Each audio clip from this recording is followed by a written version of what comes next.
আলহামদুলিল্লাহ রাব্বিল আলামিন ওয়াসসালাতু ওয়াসসালামু আলা নবিয়িনা মুহাম্মদ ওয়া আলিহি ওয়া আসহাবিহি আজমাইন, আম্মা বাদ। সম্মানিত ভাই বন্ধুগণ, আজকে সংক্ষেপে আমরা কিছু কথা আর্জ করার ইরাদা রাখি ওযুর বিষয়ে। ওযুতে আমাদের যে সমস্ত ভুল ত্রুটিগুলো সচরাচর হয়ে থাকে সে বিষয়ে সামান্য কিছু কথা আর্জ করার ইরাদা রাখি। ওয়া মা তাওফীক ইল্লা বিল্লাহ। আমরা সকলেই কমবেশ জানি যে ওযু বা পবিত্রতা এটা হলো সালাতের চাবি। নবী সাল্লাল্লাহু আলাইহি ওয়াসাল্লামের সূরা আবু দাউদে বর্ণিত হাদিসে আসছে, তিনি বলেছেন মিফতাহুস সালাতি আত-তাহুর, সালাতের বা নামাজের চাবি হলো কি? পবিত্রতা বা ওযু। তো চাবি যদি ঠিক থাকে, পারফেক্ট হয়, তাহলে তালা খুলবে। আর যদি চাবি পারফেক্ট না হয়, ঠিক না হয়, তাহলে সেক্ষেত্রে তালা খুলবে না। ওই চাবি দিয়ে আপনি ঘরে প্রবেশ করতে পারবেন না। মনে করুন জান্নাত হলো আমার ঘর বা গন্তব্য, ঢুকতে হলে আমাকে সালাতের তালাটুকু খুলে ঢুকতে হবে, অর্থাৎ সালাত পড়ে ঢুকতে হবে, আর তার চাবি হলো পবিত্রতা। তাহলে পবিত্রতা চাবি, তার তালা হলো সালাহ, আর সালাহ পড়ে আমি ঢুকতে চাচ্ছি জান্নাতে। তাহলে আমার শেষ গন্তব্যে, অর্থাৎ আমি যে জায়গাটা যেতে চাচ্ছি সেই জায়গায় জান্নাতে যেতে হলে আমার সালাত ঠিক হতে হবে, আর সালাত ঠিক হতে হলে তার চাবি ঠিক থাকতে হবে। তালা ঠিক থাকতে হলে, তালা খুলতে হলে চাবি ঠিক থাকতে হবে। সেটা হলো কি? সালাত, তাহারাত বা পবিত্রতা। তো পবিত্রতার সবচাইতে কমন পবিত্রতা হলো ওযু। এই ওযুর বিষয়ে আমাদের বেশ কিছু ত্রুটি, বেশ কিছু ভুল ভ্রান্তি হয়ে থাকে। ওযুর যে ভুলগুলো হয়তো আপনিও করেন, আমরাও করছি প্রতিনিয়ত, কিন্তু জানি না। তো সেগুলো নিয়ে আমরা সংক্ষেপে আলোচনা করব। নবী সাল্লাল্লাহু আলাইহি ওয়াসাল্লাম বুখারী মুসলিমের হাদিসে আসছে, তিনি বলেছেন লা তুকবালু সালাতুন বিগাইরি তাহুরিন, পবিত্রতা ছাড়া কোনো সালাত কবুল হবে না। কোনো সালাত আল্লাহর কাছে অ্যাকসেপ্টেড, গ্রহণযোগ্য হবে না কি ছাড়া? তাহারাত ছাড়া, ওযু ছাড়া। অতএব এই ওযু এটা পূর্ণাঙ্গ হলে সালাত পূর্ণাঙ্গ হবে, সালাত পূর্ণাঙ্গ হলে জান্নাতে যাওয়া সহজ হবে ইনশাআল্লাহ। অতএব একটা আরেকটার সাথে সম্পর্ক যুক্ত বিধায় সবকিছুর আগে, সালাতেরও আগে আমাকে লক্ষ্য করা দরকার আমার ওযু বা তাহারাতটা কি হচ্ছে কিনা, ঠিকঠাক হচ্ছে কিনা। প্রিয় ভাইরা, ওযু দুই প্রকার। একটা হলো কোন রকম ওযু, আরেকটা হলো পূর্ণাঙ্গ ওযু। একটা হলো কোন রকম ওযু, আরেকটা হলো কি? পূর্ণাঙ্গ ওযু। পূর্ণাঙ্গ ওযু যেটা, এটাকে হাদিসের ভাষায় বলা হয়েছে ইসবাগুল ওযু। পূর্ণাঙ্গভাবে ওযু করা, এটাকে বলা হয়েছে ইসবাগুল ওযু, অর্থাৎ ওযুকে পরিপূর্ণভাবে করা। আরেকটা হলো যেন তেন ভাবে, কোন কোন রকম ভাবে ওযু সেরে ফেলা। আমরা সাধারণত সারাদিন যে ওযুটা করি, সারা জীবন যে ওযুটা করে আসছি, সেটা হলো যেন তেন ওযু বেশিরভাগ লোকের। ইল্লা মান রাহিমা রব্বি, হাতে গোনা কিছু লোক আমরা আছি যারা ইসবাগুল ওযুর যে নির্দেশ সেটা পালন করতে সক্ষম হয়েছি, অর্থাৎ ওযুটা পূর্ণাঙ্গ করতে পেরেছি। প্রিয় ভাই বন্ধুগণ, ইসবাগুল ওযু এর নির্দেশ নবী সাল্লাল্লাহু আলাইহি ওয়াসাল্লাম বিভিন্ন জায়গায় দিয়েছেন, বিভিন্ন জায়গায় বহু হাদিসে আসছে, তোমরা ওযুকে আসবিগুল ওযু, আসবিগুল ওযু, তোমরা ওযুকে পরিপূর্ণ করো, ওযুকে পূর্ণাঙ্গভাবে করো, সঠিকভাবে করো, যথাযথভাবে করো। তার মানে নবী সাল্লাল্লাহু আলাইহি ওয়াসাল্লাম জানতেন যে ওযুতে যথার্থতার খেলাফ প্রচুর পরিমাণে হয়ে থাকে, আর সেজন্য তিনি সাবধান করেছেন আসবিগুল ওযু, অর্থাৎ ওযুকে তোমরা পূর্ণাঙ্গভাবে করো, সুন্দরভাবে করো, যথার্থভাবে করো। কথা কি বুঝাতে পারছি? যেহেতু ওযুর বিষয়ে আমাদের গাফলতি আছে বা গাফলতি থাকার কথা, সেজন্য নবী সাল্লাল্লাহু আলাইহি ওয়াসাল্লাম আমাদেরকে বলেছেন ওযু করো, এটা না, বলেছেন আসবিগুল ওযু, অর্থাৎ আকমিলুল ওযু, ওযুকে পরিপূর্ণভাবে করো, সুন্দরভাবে করো, যথাযথভাবে করো। ওযুর যে ফজিলত, ওযুর যে ফজিলত মুসলিম বর্ণিত হাদিসে আসছে, নবী সাল্লাল্লাহু আলাইহি ওয়াসাল্লাম বলেছেন যে ব্যক্তি পরিপূর্ণভাবে ওযু করবে, পরিপূর্ণভাবে ওযু করবে, ভালোভাবে ওযু করবে, এবং ওযুর শেষে কালিমাতুশ শাহাদা যেটা আছে, আশহাদু আল্লা ইলাহা ইল্লাল্লাহু ওয়াহদাহু লা শারীকা লাহু ওয়া আশহাদু আন্না মুহাম্মাদান আবদুহু ওয়া রাসূলুহু, এই কালিমায়ে শাহাদা পাঠ করবে ওযুর শেষে, এই ব্যক্তির জন্য আল্লাহ সুবহানাহু ওয়া তাআলা জান্নাতের সমস্ত দুয়ার খুলে দিবেন। তাহলে আমরা বলতে পারি জান্নাতের 8 দুয়ারের সমস্ত দুয়ারের একটা রিমোট এখানে নবী সাল্লাল্লাহু আলাইহি ওয়াসাল্লাম আমাদেরকে বাতলে দিয়েছেন। একটি রিমোট, এই এক রিমোট টিপের সঙ্গে সঙ্গে 8 দরজা সব খুলে যাবে। সেটা হলো ওযুকে কি করা? পরিপূর্ণভাবে করা, সুন্দরভাবে করা, এবং এর শেষে, ওযুর শেষে কালিমাতুশ শাহাদা পাঠ করে আশহাদু আল্লা ইলাহা ইল্লাল্লাহু ওয়াহদাহু লা শারীকা লাহু ওয়া আশহাদু আন্না মুহাম্মাদান আবদুহু ওয়া রাসূলুহু। আপনি পাঠ করলেন, জান্নাতের সমস্ত দুয়ার এর রিমোট যেন টিপ দিলেন। এই তিনটা কাজ করলেন মানে কি? জান্নাতের 8 দরজার একটি কমন রিমোটে টিপ দিলেন, আপনি সবগুলো পটপট খুলে যাবে, যে কোনো দরজা দিয়ে আপনি জান্নাতে দাখিল হতে পারবেন ইনশাআল্লাহ। প্রিয় ভাইরা, তাহলে হাদিস থেকেও বোঝা গেল যে যে কোনো দরজা দিয়ে ঢুকতে হলে ওযুটা হইতে হবে পরিপূর্ণরূপে ওযু, ইসবাগুল ওযু। অতএব ওযু আমার পরিপূর্ণ হচ্ছে কিনা এই বিষয়টা একটু যাচাই করা দরকার, কি দরকার না? প্রিয় ভাইরা, নবী সাল্লাল্লাহু আলাইহি ওয়াসাল্লাম সূরা আবু দাউদের এক হাদিসে বলেছেন, ইন্নাহা লা তাতিম্মু সালাতু আহাদিকুম হাত্তা ইউসবিগাল ওযুআ কামা আমারাহুল্লাহ। তোমাদের কারোর সালাত ততক্ষণ পর্যন্ত পরিপূর্ণ হবে না, সালাত ততক্ষণ পর্যন্ত সুন্দর হবে না, পূর্ণাঙ্গ হবে না, সালাতে পূর্ণতা আসবে না, যতক্ষণ না তোমরা ওযুকে ঠিক আল্লাহ যেভাবে করতে নির্দেশ করেছেন ওইভাবে পরিপূর্ণভাবে না করো। আল্লাহ সুবহানাহু ওয়া তাআলা যেভাবে ওযু করতে বলেছেন ওইভাবে পরিপূর্ণ রূপে ওযু না করা পর্যন্ত তোমাদের সালাত পূর্ণতা পাবে না। তাহলে সালাতের পূর্ণতা পাওয়ার জন্য ওযুটি হইতে হবে, ওযু না শুধু। আমরা জানি যে সালাতের জন্য ওযু করতে হয় না, ওযু করলেই শুধু সালাতের পূর্ণতা আসবে না, ওযুটা হইতে হবে আল্লাহ যেভাবে নির্দেশ করেছেন সেভাবে, যথাযথ উপায়ে এবং সঠিকভাবে। প্রিয় ভাইরা, এখন আসি আমরা ওযুতে কি ভুলগুলো আমাদের এমন হয় যেগুলোর কারণে আমাদের ওযুর পূর্ণতা নষ্ট হতে পারে। তার ভিতরে 1 নম্বরের ভুল হলো, যেটি আমাদের হয়ে থাকে ওযুর ক্ষেত্রে অনেকেরই, সেটা হলো বিসমিল্লাহ পাঠ না করা। ওযুর শুরুতে কি পাঠ করতে হয়? বিসমিল্লাহ। আপনি যখন হাত ধুয়ে তো ওযু শুরু করবেন, 2 হাতের কবজি 2 হাতে ওযু শুরু করবেন না, প্রথম কাজ। তার আগে আপনি কি করবেন? বিসমিল্লাহ। বিসমিল্লাহ বলে হাত ধুয়ে তারপর ওযু শুরু করবেন। বহু লোক আছি আমরা ওযুখানায় ওই গল্প করতেছি, আড্ডা মারতেছি, কথাবার্তা বলতেছি, এই বলতে বলতে ওযু শুরু করে দিছি। তাহলে বিসমিল্লাহ কখন পড়তেছি? বিসমিল্লাহটা অনেক সময় অমনোযোগিতার কারণে, অবহেলার কারণে, অন্যমনস্কতার কারণে বিসমিল্লাহটা অনেক সময় আমরা বলতে ভুলে যাই। অথচ এই বিসমিল্লাহ পাঠ করা ওযু শুরুতে অনেক বিশেষজ্ঞ আলেমের মতে ফরজ। অনেকে বলেন বিসমিল্লাহ পাঠ না করলে ওযুই হবে না, আপনি যদি ভুলে বাদ দেন ওযু হলো না। যদিও সংখ্যাগরিষ্ঠ ওলামাদের মতে এটা না, তাদের মতে বিসমিল্লাহ পাঠ করা এটা ওযুর সুন্নাহ। এটা হলো ওযুর কি? সুন্নাহ। এটা আপনি যদি বিসমিল্লাহ বলে যদি ওযু শুরু করেন তাহলে ওযুটার ভিতরে পূর্ণাঙ্গতা আসলো। ওযুটার ভিতরে কি আসলো? পূর্ণাঙ্গতা আসলো। ওযুটার ভিতরে ওযুটা আপনার হৃষ্টপুষ্ট হলো।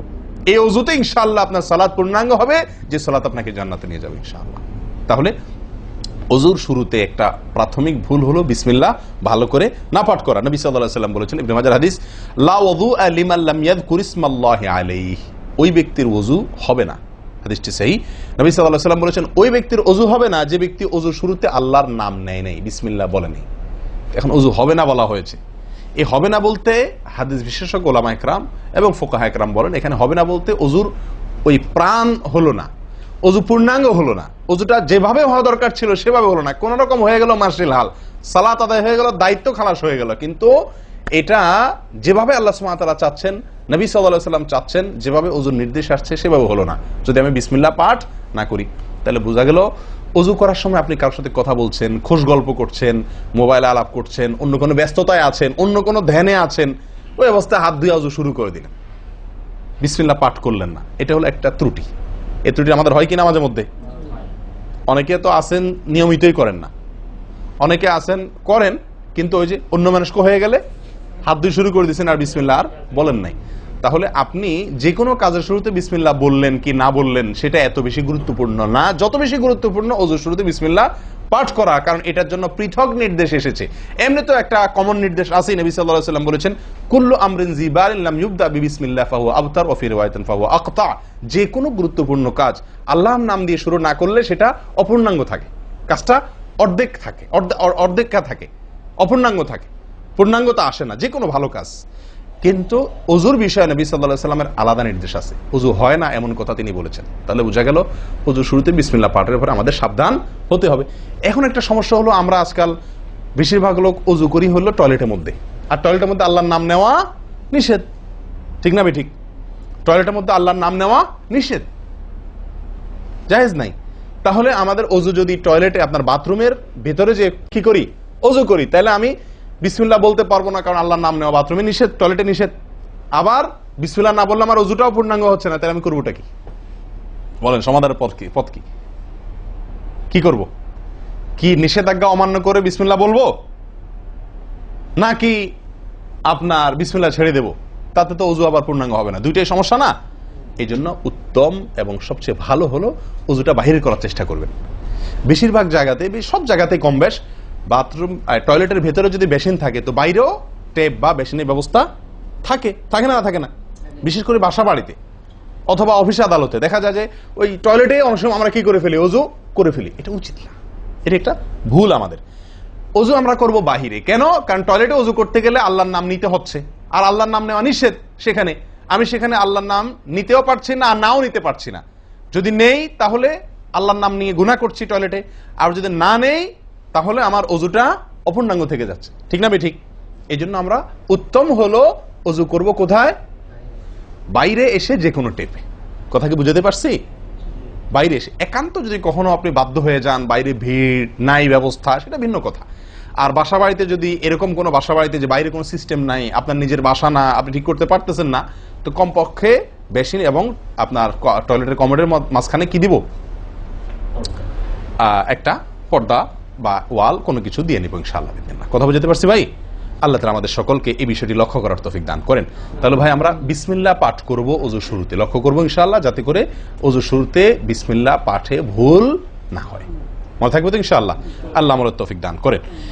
দ্বিতীয় যে ভুলটি হয় ভাই, 199 জনের বলবো, তার চেয়ে বেশি হতে পারে, হাজারের ভিতরে 10 জন মানুষের হয় কিনা আমার সন্দেহ আছে এই কাজটা সঠিকভাবে করতে পারি না। সেটা হলো ওযুর সময় মিসওয়াক করা। ওযুর সময় কি করা ভাই? মিসওয়াক করা। এটি এত গুরুত্বপূর্ণ সুন্নাত যে নবী সাল্লাল্লাহু আলাইহি ওয়াসাল্লাম বলেছেন, বুখারীর হাদিস, লাউলা আন আশুক্কা আলা উম্মতি লা আমারতুহুম বিসওয়াকি ইনদা কুল্লি ওযু। বুখারীর হাদিস।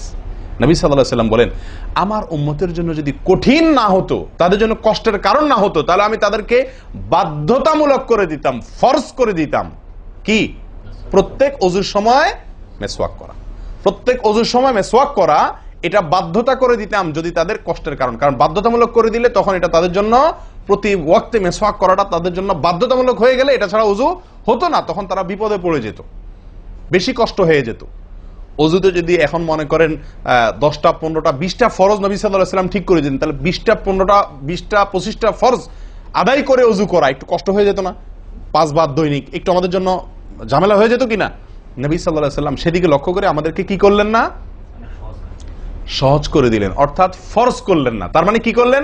সুন্নাহ এর অন্তর্ভুক্ত করলেন। কিন্তু তার হাদিস থেকে, তার বক্তব্য থেকে বোঝা যায় যে ওযুর সময় মিসওয়াকের গুরুত্ব তার কাছে কত বেশি ছিল। নবী সাল্লাল্লাহু আলাইহি ওয়াসাল্লামের কাছে ওযুর সময় মিসওয়াক করার গুরুত্ব কত বেশি ছিল সেটা এই হাদিস থেকে বোঝা যায় কি যায় না? তিনি চাইছেন আমাদেরকে ওযুর সময় মিসওয়াকের নির্দেশটা বাধ্যতামূলক করতে। শুধু করেন নাই কেন? আমাদের কষ্টের দিকে লক্ষ্য করি। এই হাদিস থেকে নবী সাল্লাল্লাহু আলাইহি ওয়াসাল্লাম যে চাচ্ছেন মনে প্রাণে আমরা যেন ওযুর সময় মিসওয়াক করি, এটা বোঝা যায় কি যায় না? ভাই আমরা বিশেষ করে আরবিয়ানদেরকে দেখি, স্পেশালি সৌদি আরবে আমরা যারা আছি দেখি যে সৌদিদের প্রত্যেকের পকেটে কি থাকে? মিসওয়াক থাকে, এবং তারা সারাক্ষণ মিসওয়াক করে। এটা যেমন আমার দাঁতের মাড়ির জন্য উপকারী, ন্যাচারাল আপনার রস, মিসওয়াকের রস কর যেটা আসে, বিশেষ করে তিতা তিতা জাতীয় হলে আরো বেশি ভালো হয়। এটা আমাদের দাঁতের জন্য যেমন উপকার হয়, তেমনি ভাবে দাঁতকে পরিষ্কার রাখে, দবদবা রাখে, দুর্গন্ধ দূর করে, অনেক দুনিয়াবী উপকারিতা আছে। আর এর পাশাপাশি আপনি যতবার মিসওয়াক করছেন ততবার নবী সাল্লাল্লাহু আলাইহি ওয়াসাল্লামের এই আদেশটি আপনার পালন হচ্ছে। ওযুটা, বিশেষ করে ওযুর সময় মিসওয়াক করলে আপনার ওযুটা কি হচ্ছে? যেই ওযুতে তালা খুলবে সুন্দরভাবে এবং আপনি জান্নাত পর্যন্ত যেতে পারবেন, সে ওযু হবে যদি আপনি তাতে কি করতে পারেন? ওযুর মধ্যে সময় মিসওয়াক করতে পারেন। ভাই কার কার পকেটে মিসওয়াক আছে? আছে সাথে কারো? তো আপনারা আসার সময় আসছেন যে ওযু করেন নাই? কি বলেন? মিসওয়াক আছে কার কার? আলহামদুলিল্লাহ, একজন পাওয়া গেল। আর ভাই ওযুর সময় মিসওয়াক এটি আমরা ছেড়ে দিয়েছি। এই আমলটা আমাদের মধ্যে নাই বললেই চলে। কি বলেন? এই আমলটাকে পুনর্জীবন দেওয়া যায় কি না? যায় না? অন্য কারোর জন্য না, আমার নিজের জন্য। আমি মিসওয়াক করব, তার উপকারিতা আমি নিজে পাবো, দুনিয়াতে পাবো, মানি ভালো থাকবে, মুখে দুর্গন্ধ দূর হবে, মুখ পরিচ্ছন্ন হবে, আখেরাতে পাবো নবী সাল্লাল্লাহু আলাইহি ওয়াসাল্লামের সুন্নাহ পালনের মাধ্যমে। ওযু সুন্দর হবে, ওযু সুন্দর হলে সালাত ঠিক হবে, সালাত ঠিক হলে জান্নাতে যেতে পারবো। তাহলে একটা একটার সাথে সম্পর্কযুক্ত। মেসওয়াক করবো তো ইনশাআল্লাহ? একদম উঠে গেছে মেসওয়াক। ওযুর সময় মেসওয়াক করতে আমাদের দেশি ভাইদেরকে দেখাই যায় না একেবারে বললে চলে। প্রিয় ভাইরা, আপনারা কি জানেন নবী সাল্লাল্লাহু আলাইহি ওয়াসাল্লামের জীবনের শেষ আমল কি ছিল? মেসওয়াক ছিল। নবী করিম সাল্লাল্লাহু আলাইহি ওয়াসাল্লামের জীবনের শেষ আমল, যে আমলের পরে আর কোনো আমলের সুযোগ পান নাই, এই আমলের পরে তিনি দুনিয়া থেকে বিদায় নিয়ে গেছেন। তার জীবনের লাস্ট আমল কি ছিল? মেসওয়াক। তিনি আয়েশা রাদিয়াল্লাহু তাআলা আনহার কোলে মাথায় রেখে শুয়েছিলেন মৃত্যুর ঠিক আগ মুহূর্তে। শরীরে আর শক্তি ছিল না মেসওয়াক চিবানোর মতো। নতুন মেসওয়াক চিবায়া ওটাকে নরম করবেন, এই শক্তিটা ছিল না। আল্লাহ রাসূল সাল্লাল্লাহু আলাইহি ওয়াসাল্লাম আয়েশা রাদিয়াল্লাহু তাআলা আনহাকে দিলেন, আয়েশা মেসওয়াকটা আমাকে একটু চাবায়া দাও। তিনি চাবায়া নরম করে দিলেন। এরপর নবী সাল্লাল্লাহু আলাইহি ওয়াসাল্লাম মেসওয়াকটা করলেন। বাস, এই মেসওয়াকের পরে তার মৃত্যু এবং এই মেসওয়াকের মাঝখানে আর কোনো আমল করার সুযোগ ছিল না। ভাই, কত গুরুত্বপূর্ণ আমল বোঝা উচিত। ওযুর সময় মেসওয়াকটা উঠে গেছে, আমরা কি করবো ইনশাআল্লাহ? সবসময় মেসওয়াক পকেটে রাখবো তো ইনশাআল্লাহ? ওযুর সময় মেসওয়াক কখন করবেন, এটা নিয়ে ওলামাদের দুটি মত পাওয়া যায়। বেশিরভাগ ওলামাদের মত এবং বিশুদ্ধ মত হলো কুলি করার সময় আমরা মেসওয়াক করব। কুলি করার সময় আপনি বিসমিল্লাহ বলে হাত ধুলেন, এরপরে কুলি করলেন। মেসওয়াক করতে হবে এভাবে, সোজাসুজি, উপরে নিচে না, পাশাপাশি, ঠিক আছে? মেসওয়াক দিয়ে এভাবে আপনি খুব বেশি সময় করা দরকার না, একটা ঘষা দেন উপরের মাড়িতে, আরেকটা ঘষা দেন নিচের দাঁতে, দিয়ে এবার একবার কুলি করে ফেলান, ঠিক আছে? আবার মেসওয়াক দিয়ে একটা ঘষা দেন, আবার একটা ঘষা দেন, আবার কুলি করে ফেলেন। এভাবে 3 বার মেসওয়াক করেন, 3 বার কুলি করেন, বাস সুন্নাত আদায় হয়ে গেল। কথা কি বুঝাতে পারছি? আল্লাহ তাআলা আমাদের সকলকে তৌফিক দান করেন। প্রিয় ভাইরা, তাহলে ওযুর মধ্যে আমাদের যে খুঁতগুলো আছে আমি সেগুলো ধরা দেওয়ার চেষ্টা করছি। একটা বড় খুঁত, যে খুঁত থেকে আমরা বেশিরভাগ লোকই মুক্ত নই, সেটি হলো মেসওয়াক বিহীন ওযু। লক্ষ্য করবো তো ইনশাআল্লাহ? আল্লাহ আমাদেরকে আমলের তৌফিক দান করেন। একান্ত না থাকলে আঙ্গুল দিয়ে করলেন, কিন্তু আপনি নিয়মিত আঙ্গুল দিয়ে করলেন সেটা না, মেসওয়াকই করা উচিত। ভাই, 3 নম্বর যে ভুলটা আমাদের হয়ে থাকে সেটা হলো কুলির মধ্যে। দেখেন প্রত্যেকটা কাজেই কিন্তু আমি একটা একটা করে আপনার দেখাচ্ছি ওযুর, প্রত্যেকটা কাজে আমাদের ত্রুটিগুলো হয় কিভাবে দেখেন। কুলির সময় ভুল হয়। কি ভুল হয়? কুলিটা যেভাবে করার কথা সেভাবে আমরা করি না।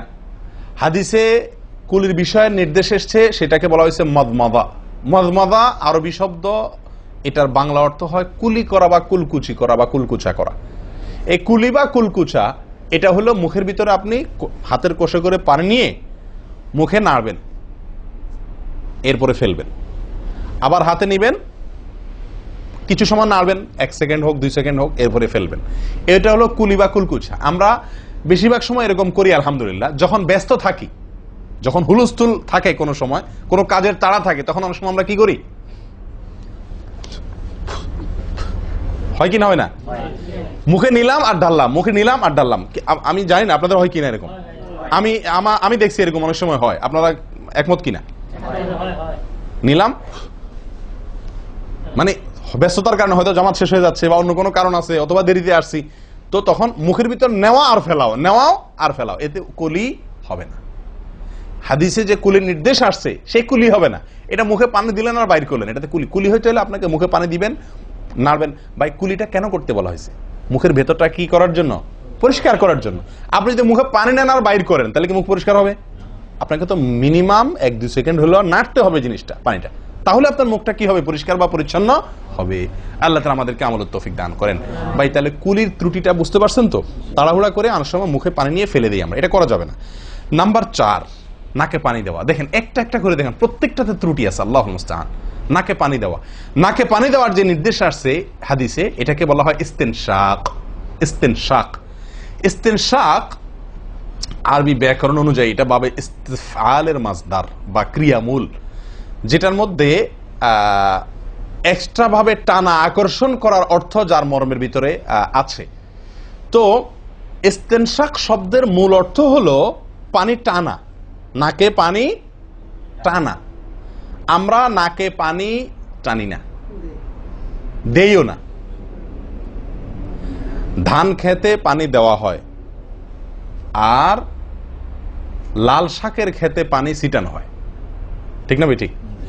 লাল শাক বা মূলার শাকের খেতে পানি ছিটানো হয়, আর ধান খাত বেশিরভাগ ইরি ধান ইত্যাদি এই সমস্ত ধান খেতে পানি দেওয়া হয়। তাহলে দেওয়া আর ছিটানো বেশ কম আছে কি নাই? একটা হলো দেওয়া, একটা হলো ছিটানো, আর একটা হলো টানা। টানা হলো এ ক্লাসের অজুতে নাকে পানি টানবেন, বি ক্লাসের অজুতে নাকে পানি দিবেন, থার্ড ক্লাসের অজুতে নাকে পানি ছিটাবেন। আমি কি বুঝতে পারছি? তো আমরা বেশিরভাগ লোক থার্ড ক্লাসের অজু, সারা জীবন থার্ড ক্লাসের অজু করি। আপনি থার্ড ক্লাসের অজু করে আপনি জান্নাতে যাবেন? ফার্স্ট ক্লাসে থাকেও তো যাইতে কঠিন হয়ে যায়। আপনি থার্ড ক্লাসের অজু করে কিভাবে আপনি সালাতের খুলবেন, তালা খুলবেন, কিভাবে আপনি জান্নাতে যাবেন? অতএব ভাই, এই নাকে পানি দেওয়ার বিষয়ে সাবধান থাকতে হবে। দেখুন, নিয়ম হলো আপনি হাতের কোষে পানি নিয়ে নাকে ধরলেন, নাকে ধরে হালকা কি করবেন? টান দিবেন, হালকা টান দিবেন, হালকা টান। কারণ একটু জোরে টান হয়ে গেলে সেটা কি হয়ে যাবে? নাকের তালুতে উঠবে, আপনার কষ্টের কারণ হবে। শরীয়ত আপনাকে কষ্ট দিতে চায় না, শরীয়ত আপনাকে কষ্ট দিতে চায় না। আল্লাহ সুবহানাহু ওয়া তাআলা চান না আমরা কোনো কষ্টে নিপতিত হই। অতএব আমি এমন জোরে টান দেবো না যে নাকের তালুতে উঠে, কিন্তু হালকা একটু টান দেবো যাতে করে অন্তত সামান্য একটু ভেতরে পানিটা যায়। নাকে পানি দেওয়ার উদ্দেশ্য আর কুলি করার উদ্দেশ্য এক। নাকে পানি দেওয়ার উদ্দেশ্য হলো নাকের ভেতরের যে ময়লাগুলা, ধারে কাছে যে ময়লাগুলা আছে, এগুলো যেন পরিষ্কার হয়ে যায়। আল্লাহর দরবারে দাঁড়াবো পরিচ্ছন্ন হয়ে, পবিত্র হয়ে। হ্যাঁ, এই জন্য নাকে পানি দেওয়ার নির্দেশ আছে। এখন আপনি যদি নাকে পানি কোষ নিয়ে ধরে একটু হালকা টান দেন, তাহলে ভিতরে কিছুটা পানি যাবে কি যাবে না? এটা আপনাকে করতে হবে। নাম্বার 2, এটা যদি আপনি করতে কষ্ট হয়, টান দিলে, আপনি আস্তে টান দিলেও উপরে উঠে যায়, তো দরকার নেই। তাহলে আপনি কি করেন? নাকে পানি দেন। নাকে পানি কিভাবে দিবেন? নাকটাকে অন্তত পানির মধ্যে কি করে রাখেন? চুবাই রাখেন, 1 সেকেন্ড চুবাই রাখেন, কিছু দূর পানি যাবে কিনা। আমি কি বুঝতে পারছি?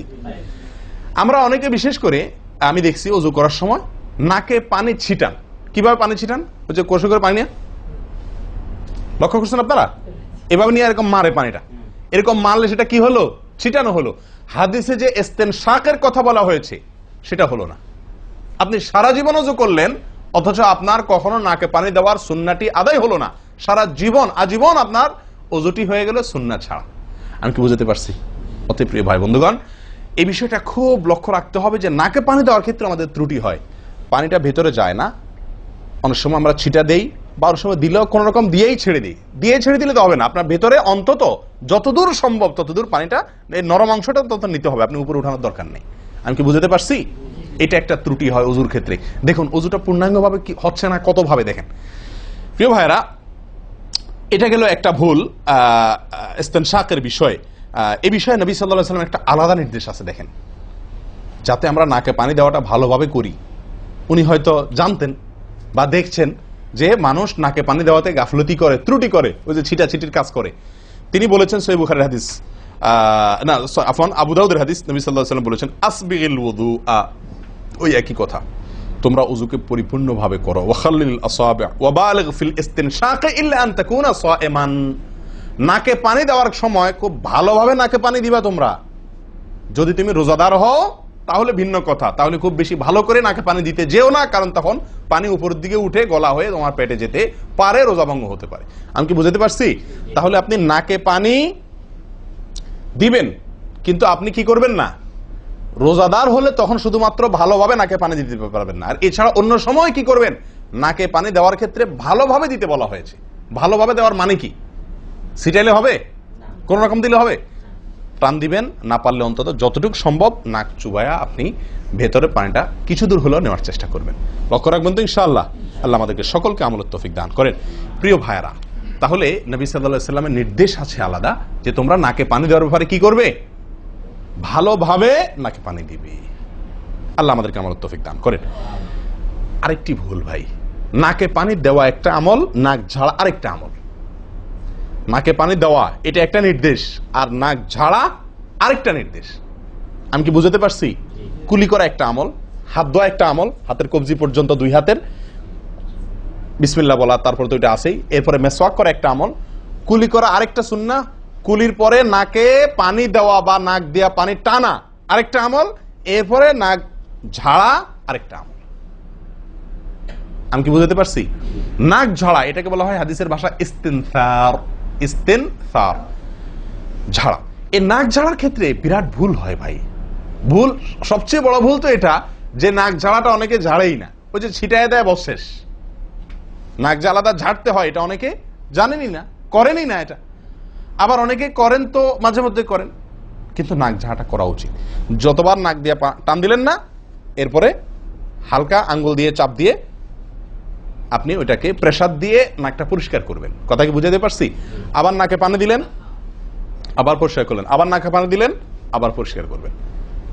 ভাই এটা হলো নাক ঝাড়া। এই বিষয়ে নবী সাল্লাল্লাহু আলাইহি ওয়াসাল্লামের নির্দেশ আছে। দেখুন সহিহ বুখারীতে আসছে, তিনি বলেন ইযাস্তাইকাযা আহাদুকুম মিন মানামিহি, যদি কেউ ঘুম থেকে উঠে, যদি কেউ ঘুম থেকে উঠে ফাতাওয়াদ্দা, এরপরে সে ওযু করতে যায়, ফালইয়াস্তানসির সালাসান, তাহলে সে যেন 3 বার নাক ঝাড়ে, নাক পরিষ্কার করে। কেন?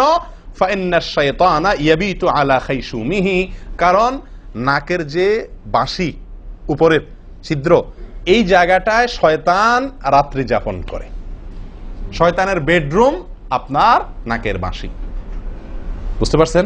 শয়তানের বেডরুম হলো আমাদের নাকের বাঁশি। নবী সাল্লাল্লাহু আলাইহি ওয়াসাল্লাম বলছেন এই জায়গাটা সে অবস্থান নেয় এবং এই জায়গায় গিয়া মোটামুটি আমাদেরকে ব্রেন ওয়াশ করে, যে শুয়ে থাক, আরাম কর, যত ওয়াসওয়াসা দেওয়া দরকার, তার যে ডিউটি সেটা সে পালন করে, কুকামের যত বুদ্ধি দেওয়া দরকার, কিন্তু তার এই ঘাঁটি হলো আমাদের নাকের বাঁশি। ওযুর সময় যদি আমরা এটাকে সুন্নাহ পালন করতে গিয়ে এটাকে ঝাড়ি, তাহলে শয়তান দূর হয়ে যায়। কথা বুঝতে পারছি ভাই? এই বিষয়ে আরো কয়েকটি হাদিস আছে, যে হাদিসগুলো দ্বারা বোঝা যায় যে শয়তানের অবস্থান এই জায়গাটাতে থাকে মানুষের দেহে। তো আপনি যদি শরীরটাকে ফুরফুরে করতে চান, শয়তান ওয়াসওয়াসা থেকে ফ্রেশ হয়ে যেতে চান, তাহলে আপনার নাক ঝাড়ার আমলটার ব্যাপারে গুরুত্ব দিতে হবে। কথা বুঝতে পারছি ভাই? তাহলে উলামা ইকরাম বলেন এই হাদিসে তো ঘুম থেকে উঠে ওযু করার ক্ষেত্রে বলা হয়েছে, তো এর মানে শুধু ঘুমের জন্যই এটা খাস নয়, ঘুম থেকে উঠে আপনি ওযু করলে সে ওযুতে এটা বেশি গুরুত্বপূর্ণ, কিন্তু অন্য সকল ওযুতেই বিষয়টি আমলযোগ্য বা সুন্নাহ। অতএব আমরা নাকে পানি দেব একটা আমল, আবার না কি করব, ঝাড়বো আরেকটা আমল। ভাই এরপরে আসি আরেকটি গুরুত্বপূর্ণ আমল যেটি হয় না, বা আরেকটি ত্রুটি ওযুতে, সেটি হলো আঙ্গুল খেলাল না করা। ওযুতে কি না করা? আঙ্গুল খেলাল না করা। আঙ্গুল খেলাল হলো হাত এবং পায়ের আঙ্গুলের যে চিপাগুলো আছে, এই চিপাগুলোতে পানি পৌঁছানোর জন্য, পানি পৌঁছানোটা নিশ্চিত করার জন্য কি করতে হবে? এক হাতের আঙ্গুলকে অন্য হাতের আঙ্গুলের চিপায় ঢুকায়া এভাবে কি করতে হবে? একটু হালকা নাড়তে হবে, যাতে করে জায়গাটাতে চিপাটাতে পানি গেছে এটা কারণ এই চিপাগুলোতে পানি নাও যেতে পারে শুকিয়ে থাকার কারণে। তো আপনি যদি একটু নাড়া দেন পানির ভিজা আঙ্গুল দিয়া, তাহলে ইনশাআল্লাহ ওখানে পানি পৌঁছানোটা মোটামুটি নিশ্চিত হয়ে যাবে। ঠিক না ঠিক? তাহলে এই জিনিসটা অনেক সময় আমরা করি না, অথচ নবী সাল্লাল্লাহু আলাইহি ওয়াসাল্লামের নির্দেশ আছে আলাদা। তিনি বলেছেন, আবু দাউদের হাদিস, আসবিগিল ওযুআ ওয়া খাল্লিল বাইনাল আসাবি', ওযুকে পরিপূর্ণভাবে করো। আর ওযুকে পরিপূর্ণভাবে করার একটি অন্যতম কাজ হলো আপনার আঙ্গুলের মাঝে কি করা? খেলাল করা। তিনি বলেছেন তোমরা আঙ্গুলের মাঝে খেলাল করবে, এক আঙ্গুলকে অন্য আঙ্গুলের মাঝে প্রবেশ করে পরিষ্কার করবে। এটা হলো হাতের আঙ্গুল। পায়ের আঙ্গুল কিভাবে করবেন? পায়ের আঙ্গুল তো আর এক আঙ্গুল অন্য পায়ের আঙ্গুল ঢুকাতে পারবেন না, সেটা করবেন হলো অন্য হাদিসে আসছে, এই যে কোন আঙ্গুল আছে না, কোন আঙ্গুল দিয়া সব চিপাগুলোতে কি করবেন? ঘষা দিবেন। কোন আঙ্গুল দিয়া আপনার সব পায়ের আঙ্গুল চিপাগুলোতে ঘষা দিবেন। ভাই আমরা কজনে করি এই খেলার আমলটা বলেন তো? পায়ের আঙ্গুল কোন আঙ্গুল দিয়া পায়ের আঙ্গুলের চিপা খেলাল করা, হাতের আঙ্গুল খেলাল করা, কজনে করি আমরা বলেন? তাহলে এই ভুলগুলো আমাদের অহরহ হচ্ছে না ভাই? আমরা কি জান্নাতে যেতে চাই না? আমাদের সালাতটা সুন্দর হোক আমরা চাই না ভাই? আমাদের এই সালাত খুব পাওয়ারফুল হোক, শক্তিশালী সালাত হোক, এই সালাতের মাধ্যমে আমি অন্যায় থেকে বেঁচে থাকবো, এই সালাতের মাধ্যমে আমি জান্নাতে যাব, এই সালাত আমাকে খাঁটি মুসলিম বানাবে, এই সালাত আমাকে আল্লাহর কাছে প্রিয় বানাবে, এই সালাত কি আমাদের নূর হবে, আমরা চাই না ভাই? এগুলো যদি চাই তাহলে আমাকে ওযু সুন্দর করতে হবে, আর ওযু সুন্দর করতে গিয়ে এই ভুলগুলোর ব্যাপারে সাবধান হতে হবে। তাহলে আঙ্গুল খেলাল করা, পায়ের আঙ্গুল, হাতের আঙ্গুল আমরা করি না বললেই চলে ভাই। তো আজকে থেকে ইনশাআল্লাহ করবো তো, নাকি যা শুনছেন এটা এখানে রেখে চলে যাবে? ভাই যদি পরিবর্তন না করেন, পরিবর্তন যদি আমরা না করি নিজেদেরকে, ওয়াল্লাহি সারা জীবন ওয়াজ শুনবো, কি লাভ বলেন? সময়টা নষ্ট। আপনি যদি এই কথাগুলোর উপরে আমলের চেষ্টা না করেন, নিজের জীবনে ফিট না করেন, এই ভুলগুলাকে ওযু করার সময় মাথায় রেখে এই ভুলগুলাকে আপনি দূর না করেন, তাহলে সেক্ষেত্রে এই শোনার কোনো লাভ হলো না। করবো তো ইনশাআল্লাহ। আল্লাহ সুবহানাহু ওয়া তাআলা আমাদের সকলকে সচেতন মুমিন হওয়ার তৌফিক দান করেন। সচেতন মুমিনের পরিচয় হলো মুমিন তার প্রত্যেকটা ভুলকে শিখবে, সংশোধন করবে, শিখবে, সংশোধন করবে। এভাবে করতে করতে করতে সে মুমিন হিসাবে কোয়ালিটিফুল আফার ক্লাসের মুমিন হতে পারবে, আল্লাহর কাছে প্রিয় পাত্র হতে পারবে। চেষ্টা করবো তো ইনশাআল্লাহ। আল্লাহ আমাদের সকলকে তৌফিক দান করেন। প্রিয় ভাইয়ারা, ওযুর ক্ষেত্রে আরেকটি ভুল এই যতগুলো ভুল বললাম এর ভিতরে বড় দুটি ভুল বলে ওজুর ভুলকে আমরা শেষের দিকে চলে আসছি। একটি বড় ভুল হলো শুকনা থেকে যাওয়া। কোনো জায়গা যদি আপনার অবহেলার কারণে শুকনা থেকে যায়, ওজুর অঙ্গগুলো যেগুলো ধুইতে হবে, তার কোনো অঙ্গ যদি শুকনা থেকে যায়, ওজু হবে? ওজু হবে না। এক ব্যক্তি ওজু করে আসছেন, নবী সাল্লাল্লাহু আলাইহি ওয়াসাল্লাম দেখেছেন তার ওজুর কোনো জায়গা শুকনা আছে, তিনি বললেন যাও আবার ওজু করো, তোমার ওজু হয় নাই। তিনি তাকে পুনরায় ওজু করাইছেন। কেন? তার ওজু সঠিকভাবে হয় না, শুকনা রয়ে গেছে। অনেক সময় দেখা যায় আমাদের অনেক ভাই ওজু করেন, ওজু করলে বেশ কিছু জায়গা, বিশেষ করে যে কনুই জায়গাটা, এই জায়গাটা দেখা যায় শুকনা থাকে।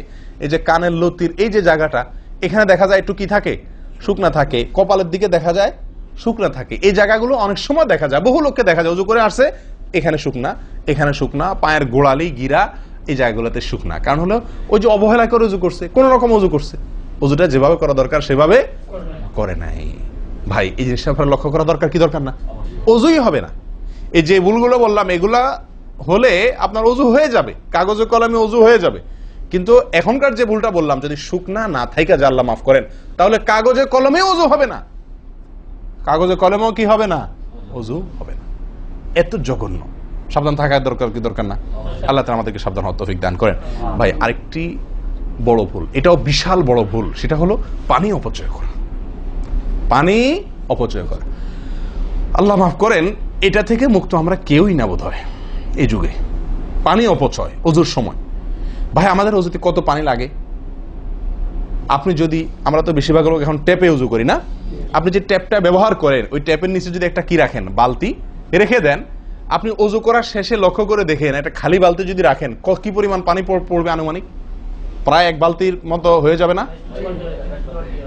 সুবহানাল্লাহ, 50-100 জন লোকের ওজুর পানি এটা। নবী সাল্লাল্লাহু আলাইহি সাল্লামের ওজুর পানির পরিমাণটুকু হাদিসে আসছে ভাই। এক গ্লাস পরিমাণ পানি দিয়ে তার কি হয়ে যেত? ওজু হয়ে যেত। এক গ্লাস পানির প্রয়োজন হতো না নবী সাল্লাল্লাহু আলাইহি সাল্লামের ওজুতে, গোটা ওজুতে। আর সেখানে এক গ্লাস তো আমাদের শুধু কিসেই লাগে? হাত ধুতেও এক গ্লাস হয় কিনা সন্দেহ, এক হাতেও হয় কিনা এক গ্লাস ধুতে সন্দেহ। ভাই হাসির বিষয় না, এটা খুব জঘন্য অপরাধ, জঘন্য অপরাধ। আল্লাহ সুবহানাহু ওয়া তাআলা কোরআনে কারীমের ভিতরে কি বলেছেন? ইন্নাল মুবাযযিরিনা কানু ইখওয়ানাশ শায়াতিন, শয়তানের ভাই। হারাম পানি অপচয় করা, পানি অপচয় করা। সাহাবায়ে কেরাম জিজ্ঞেস করছেন, ইয়া রাসূলুল্লাহ, আমরা তো কেউ বলবো ভাই এই যে নির্দেশ নিষেধ এগুলো তো সাহাবীদের যুগে পানির টানাটানি ছিল, মরুভূমি এলাকার লোক ছিল, তখনকার বোধহয় সমস্যা। ভাই এখন তো আমাদের যুগে আলহামদুলিল্লাহ কি আছে? প্রচুর পরিমাণে পানি আছে, পানির তো অভাব নেই আল্লাহর ফজলে। আমরা কেউ হয়তো মনে করি যে অনেক পানি আছে, এখন বোধহয় আর এই এত টানাটানি করে ওযু করার প্রয়োজন নাই। আমি বলবো না ভাই, এটা ভুল।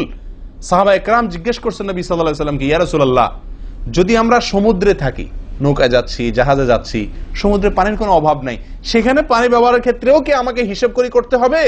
অতিরিক্ত করলে হিসাব দিতে হবে? নবী সাল্লাল্লাহু আলাইহি ওয়াসাল্লাম হাবাচক উত্তর দিয়েছেন। ও ভাই, তাহলে বোঝা গেল যে পানি ট্যাঙ্কিতে আছে, আপনার লাইনে পানি আছে, এই জন্য আমি পানি অপচয় করার অনুমতি আমাকে শরীয়ত দেয় নাই। অতিরিক্ত পানি ব্যবহার করলে আমাকে হিসাব দিতে হবে। সবচেয়ে উত্তম, সবচেয়ে ভালো হয় ভাই, আপনি যদি সম্ভব হয় বদনা বা কোনো জগ ইত্যাদিতে, মগ ইত্যাদিতে আপনি ওযু করেন, সবচেয়ে ভালো। টেপের মধ্যেই বেসিনে একটা মগ রেখে দিলেন, ওইটা দিয়া ঢেলে ঢেলে আপনি ওযু করেন, তাহলে পানি অপচয় হওয়ার সম্ভাবনা সবচাইতে কম।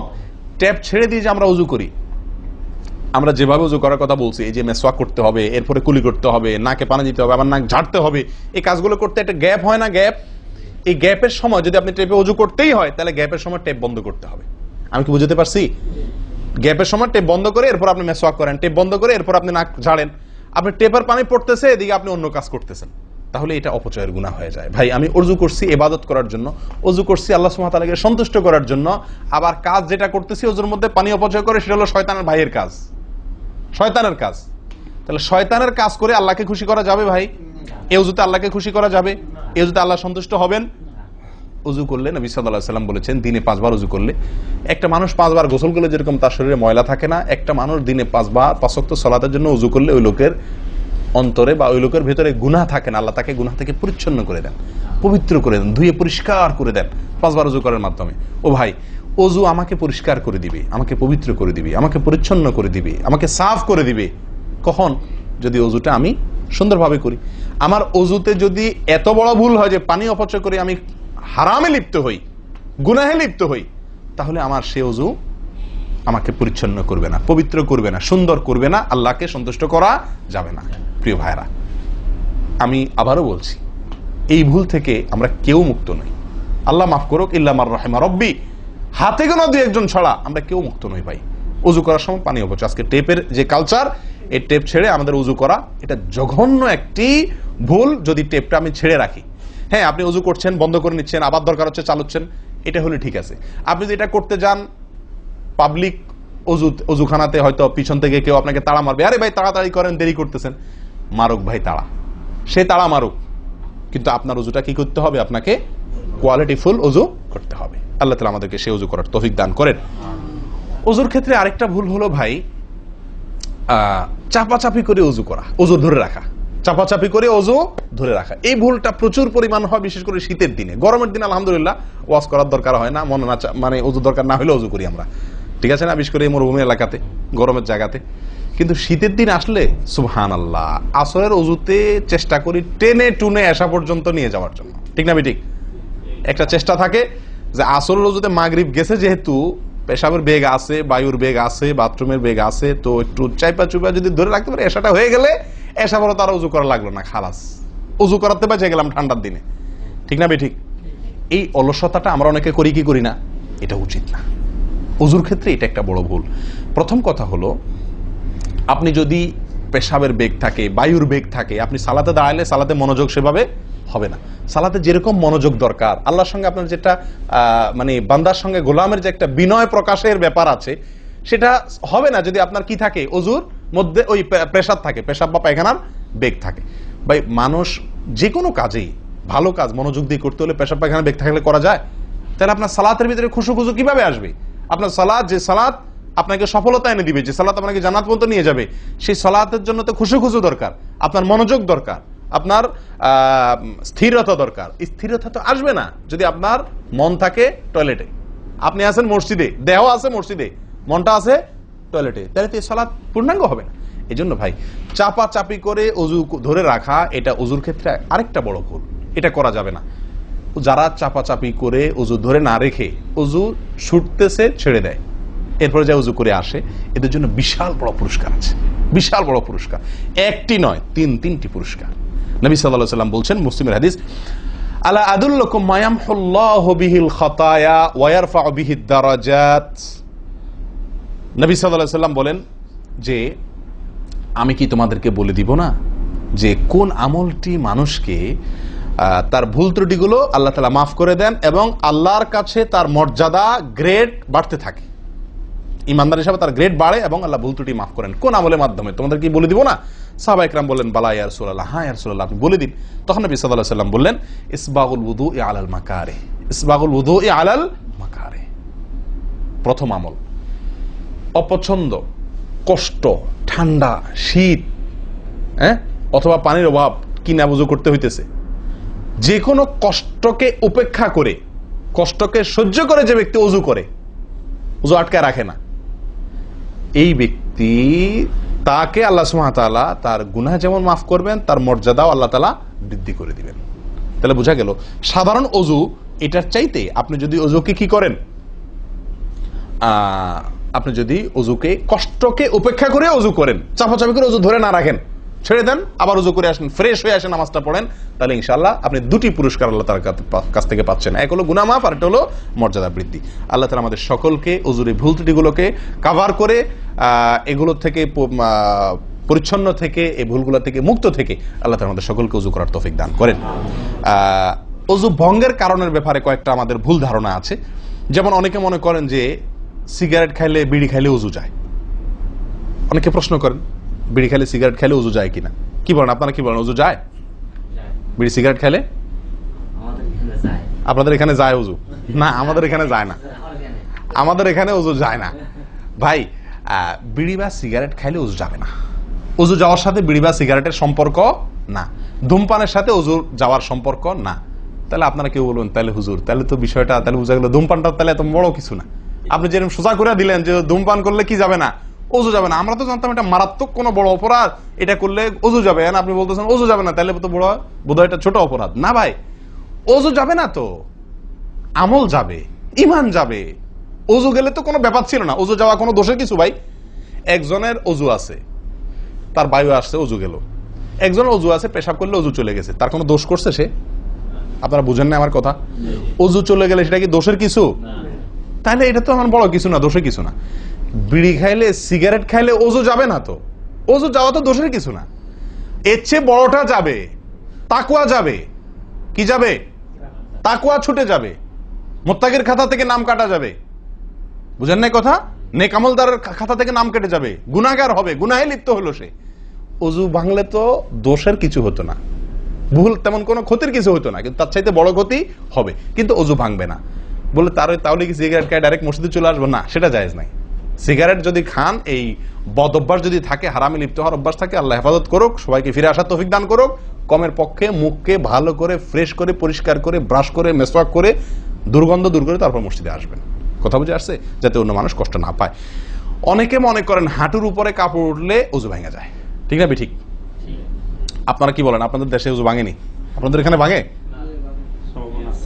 আচ্ছা, ভাঙতে পারে। কোন কোন এলাকাতে হাঁটুর উপরে ওযু কাপড় উঠলে কি করে? ওযু ভাঙে। এটা অনেকে বলেন যে ভাই সতর যদি খুলে যায়, হাঁটুর উপরে কথা না, সতর খুলে গেল, কেউ ওযু করার পরে উলঙ্গ হয়ে গেল কাপড় পাল্টাতে গিয়া বা কোনো কারণ, এক কথায় ওযুর পরে যদি সতর খুলে যায় ওযু ভাঙবে না। কিন্তু আমাদের অনেক দেশে অনেক এলাকাতে ওযু ভাঙে না ভাই। এই যেখানে ভাঙে সেখানে আসলে ভাঙা উচিত না। ওযু আপনার সতর খুললে কি হয় না? ওযু ভঙ্গ হয় না। এর সাথে ওযু ভঙ্গ হওয়ার সম্পর্ক নেই। ওই যে বলছি, ধূমপানের মতো। সতর যদি অন্য মানুষের সামনে খোলেন আপনি, তাহলে ওযু ভাঙলে তো দোষের কিছু হতো না। এখানে তাকওয়া ভাঙবে, ওযু ভাঙবে না। আমি কি বুঝাতে পারছি? এর চেয়ে বড় অপরাধ হবে, কবিরা গুনাহ লিপ্ত হলেন আপনি, ফরজ তরক হয়ে গেল, আপনি বড় গুনাহ করলেন। ওযু ভাঙলে তো এমন দোষে কিছু হতো না, কিন্তু ওযু ভাঙবে না। অনেকে মনে করে টিভি দেখলে, সিনেমা দেখলে, নাটক দেখলে, গান ফান দেখলে ওযু ভাঙে না। এটার সাথেও কি নাই? ওযু ভাঙার সম্পর্ক নাই। ওযু ভাঙার সম্পর্ক নির্দিষ্ট কিছু কাজে, পেশাব করলেন, পায়খানা করলেন, বায়ু ছাড়লেন, ঘুমাইলেন, ওযু ভাঙে এগুলাতে। কিন্তু আপনি সিনেমা দেখলেন, খারাপ কিছু দেখলেন, এই দেখলেই আপনার কি হবে না? ওযু ভাঙবে না। হ্যাঁ, একটা কথা ঠিক যে আপনি এই যে কাজগুলোর কথা বললাম, আপনি সিগারেট খাইলেন, আপনি আল্লাহ মাফ করেন কোন হারামে লিপ্ত হলেন, আপনি সতর খুললেন মানুষের সামনে, আপনি সিনেমা দেখলেন, টিভিতে খারাপ হারাম কিছু দেখলেন, তাহলে কি করতে হবে? ওযু করা উত্তম। ওযু করা, এগুলা করার পরে বিনা ওযুতে নামাজ না পড়ে ওযু করে নামাজ পড়া উত্তম। কেন? কারণ ওযু করলে আল্লাহ সুবহানাহু ওয়া তাআলা কি করেন? গুনাহ খাতা মাফ করে দেন। তাহলে আপনি যে অপরাধ করলেন সেটা মাফ করে নামাজে আসলেন ফ্রেশ হইয়া, ওটা ভালো। কিন্তু ওযু ভেঙে যাবে এরকম না। মহিলারা বাচ্চাদেরকে দুধ দিলে অনেকে মনে করেন কি হয়? ওযু ভাঙে। আসলে কি না, বাচ্চাদেরকে দুধ খাওয়ালে কি হবে না? ওযু ভাঙবে না। কথা বুঝাতে পারছি? এরকম কিছু ভুল ধারণাও আছে। যাই হোক, ওযুতে যে ভুলগুলো হয়ে থাকে আমি আবার বলে দিচ্ছি এক নজরে। এক, আপনার বিসমিল্লাহ না বলা, শুরুতে বিসমিল্লাহ ভুলে যাওয়া বা না বলা, এটা ভুল। আরেকটা হলো মেসওয়াক না করা, কুলি করার সময় মেসওয়াক না করা, এটা কমন ভুল হয়ে গেছে। 3 নম্বর হলো কুলিটা সুন্দরভাবে না করা, পানিতে মুখে পানি কোষ করে নিয়ে এরপরে কিছু সময় মুখের ভিতরে করে নাড়াতে হবে। না নাড়ানো, এটা আরেকটা ভুল। নিয়ে ফেলে দিলাম তাড়াহুড়া করে, এটা আরেকটা ভুল। 4 নম্বর হলো আপনার নাকে পানি ছিটাই আমরা, এটা আরেকটা ভুল। ছিটানো যাবে না। নাকে পানি টানতে হবে অথবা পানি দিতে হবে, কিন্তু পানি কি করা যাবে না? ছিটানো যাবে না। ছিটানোটা আরেকটা ভুল। 5 নম্বর হলো আপনার নাক ঝাড়া। নাকে পানি দেওয়ার পরে কি করতে হয়? নাক ঝাড়তে হয়। আবার দেখেন ডানে বামে লোকজন দেখে ঝাড়েন, বিশেষ করে উজুখানাতে যদি করেন উল্টাপাল্টা আপনার নাক ঝাড়া, মার খায়েন না। তখন আমার কথা বলেন না, আমার যে মৌলভী সবার ওয়াজ শুনে আমি মার খাইছি। দেখেন, নাক ঝাড়ার সময় দেখে শোনা, আশপাশে দেখে নিজের নিয়ন্ত্রণে রেখে নাক ঝাড়বেন, কিন্তু ঝাড়তে হবে। ঝাড়াটা একটা সুন্নাহ আমল, এটি বিলুপ্ত হওয়ার পথে। 6 নম্বর হলো ভাই আঙ্গুল খেলাল করা। কি করা? আঙ্গুল খেলাল করা। এটা উঠে গেছে। পায়ের আঙ্গুল খেলাল করতে হবে, কোন আঙ্গুল দিয়ে হাদিসে আসছে, আর হাতের আঙ্গুল এগুলা দিয়া, কারণ এগুলাতে জাহান্নামের আগুন প্রবেশ করবে যদি এগুলো শুকনা থাকে, সালাত হবে না। এরপর আসি 7 নম্বর ভুল হলো আপনার সালাতের মধ্যে, এই ওযুর মধ্যে কোন অঙ্গ শুকনা থেকে যায়, বিশেষ করে গিরা। নবী সাল্লাল্লাহু আলাইহি ওয়াসাল্লাম বলেছেন ওয়াইলুল লিল আকাব মিনান নার, তোমরা পায়ের গিরা গোড়ালি এগুলোকে জাহান্নামের আগুন থেকে বাঁচাবা, অর্থাৎ এগুলোতে ভালো করে পানি পৌঁছানোর জন্য। কারণ বিশেষ করে শুকনার দিনে, শুকনা যখন হয় শীতের দিনে, তখন এগুলো ফেটে যায়, পানি আপনি ঢাললেই যায় না, একটু হালকা ডললে টললে ভালো করে তারপরে পানিটা জায়গা মতো যায়। এই জন্য ওইগুলোর পরে গোড়ালির পরে বিশেষভাবে লক্ষ্য রাখা দরকার। আর কষ্ট উপেক্ষা করে উজু করার চেষ্টা করা দরকার। আর শেষ যেটা, সেটা হলো পানি অপচয়। কি করা ভাই? পানি অপচয় করা। প্রচুর পরিমাণ পানি আমরা অপচয় করি উজু করার সময়, যেটা আমাদের উজুর সৌন্দর্যকে নষ্ট করে, উজুর গুণগত মানকে নষ্ট করে দেয়। আসুন সুন্দরভাবে উজু করার স্বার্থে এই ভুলগুলো থেকে মুক্ত থাকার চেষ্টা করি। আল্লাহ তাআলা আমাদের সকলকে আমলের তৌফিক দান করেন। ওয়া আখিরু দাওয়ানা আনিল হামদুলিল্লাহি রাব্বিল আলামিন। ওয়াসসালামু আলাইকুম ওয়া রাহমাতুল্লাহি ওয়া বারাকাতুহু।